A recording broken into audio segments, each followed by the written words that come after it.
Halo, Assalamualaikum semuanya. Perkenalkan, nama saya Rifda Fakhira Firdausi.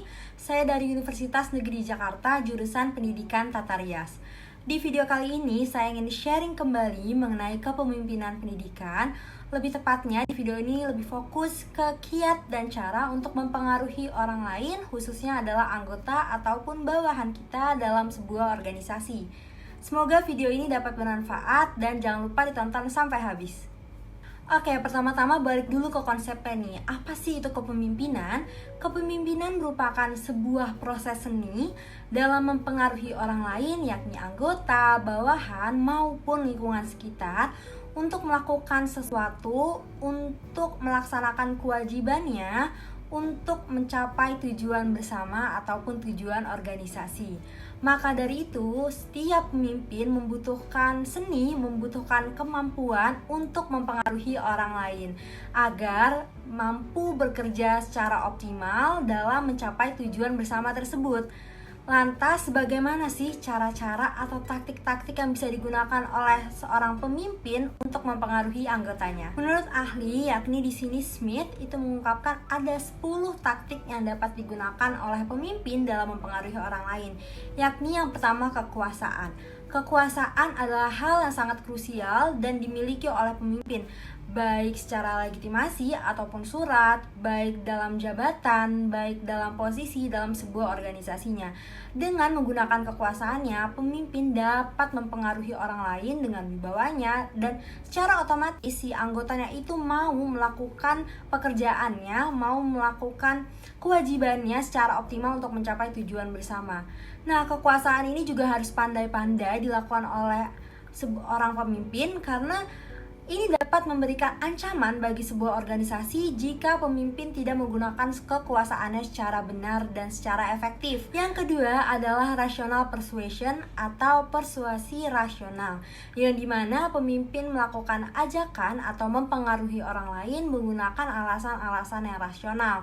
Di sini proses dapat dilakukan secara optimal jika pemimpin dapat menjabarkan, dapat memberikan alasan yang rasional, alasan yang logis atau bukti-bukti nyata kepada anggota ataupun bawahannya. Contohnya adalah ketika pemimpin memberikan contoh orang sukses atau organisasi yang sukses dengan memberikan cara-cara yang telah mereka lakukan kepada anggota dan bawahannya. Di situ bawahan atau anggota dapat terpancing, dapat terpengaruhi karena melihat bukti-bukti yang telah ada. Yang ketiga adalah inspirational appeal tactics atau daya tarik inspirasional. Di sini pemimpin bersiasat untuk meminta ide ataupun proposal untuk membangkitkan rasa antusias atau rasa semangat kepada bawahan, anggota maupun target personnya.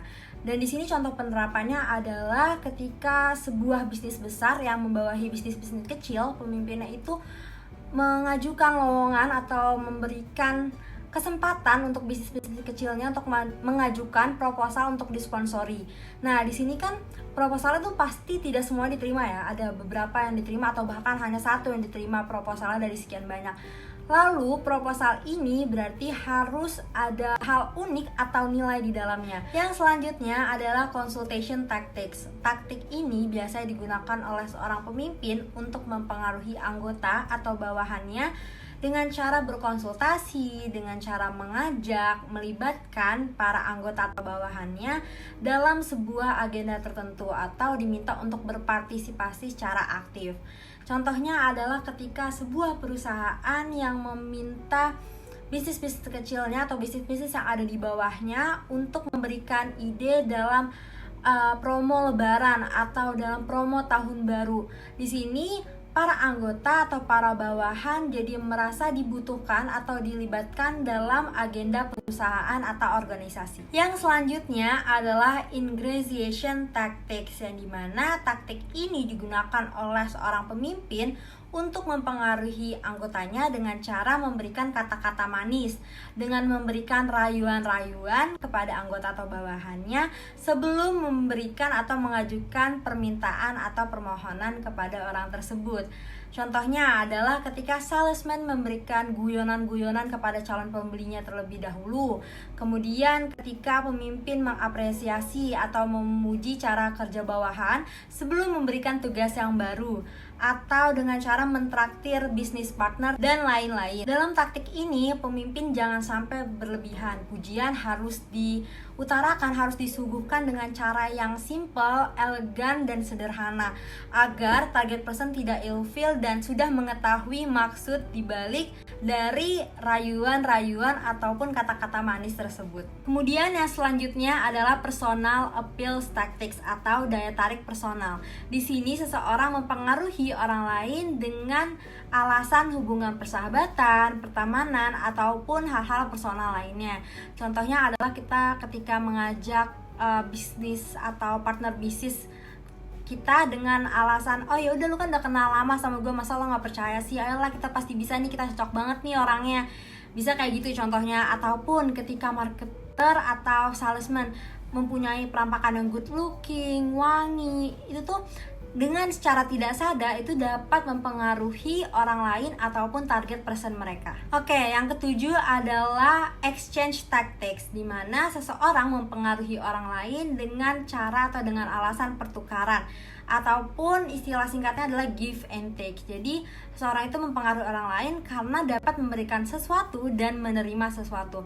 Dan di sini tuh mirip seperti personal appeal tactics, cuman tidak dengan alasan personal, namun lebih ke sama-sama memiliki ide yang saling menguntungkan, sama-sama memiliki hobi atau kesukaan yang menguntungkan, dan lain-lain. Dan di sini sangat mengedepankan keseimbangan antara kedua belah pihak.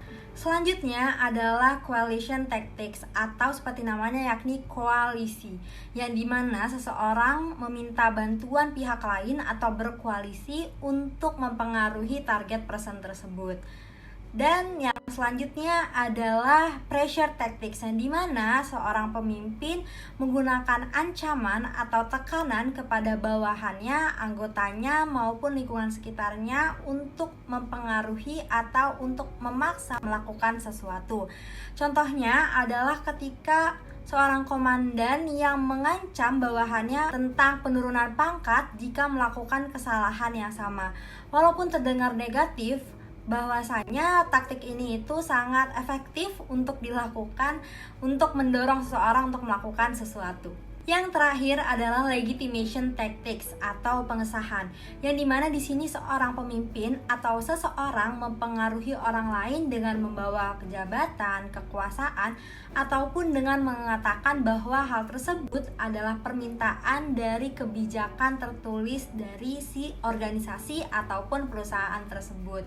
Itu dia 10 taktik ataupun kiat maupun cara untuk mempengaruhi orang lain, khususnya anggota kelompok kita sendiri sebagai seorang pemimpin, yang dapat kita coba maupun kita terapkan dalam sebuah organisasi atau kelompok.